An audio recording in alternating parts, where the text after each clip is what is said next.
Halo Tribuners, kembali lagi bersama saya Tria Wulandari dalam program Berita JOS.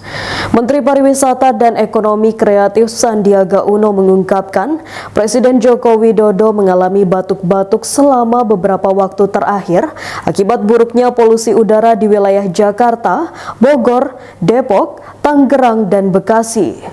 Sandiaga mengatakan Jokowi pun meminta agar segera ada solusi konkret untuk mengatasi masalah polusi udara di ibu kota.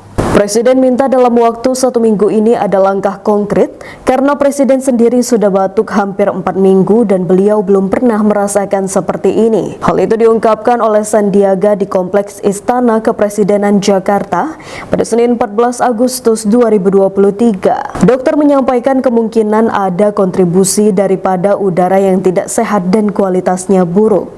Sandiaga melanjutkan buruknya kualitas udara di Jabodetabek juga berdampak pada kegiatan wisata berbasis olahraga atau sport tourism. Sandiaga mengungkapkan ada ajang lomba lari maraton internasional yang memberi catatan atas kondisi polusi udara yang terjadi di Jabodetabek. Sandiaga menuturkan sudah banyak calon peserta sport tourism yang mulai mempertimbangkan kualitas udara di Jabodetabek sebelum mengikuti kegiatan tersebut. Ia mengingatkan jika hal ini tidak ditangani dengan baik, reputasi ataupun penyelenggaraan event tersebut akan menjadi buruk.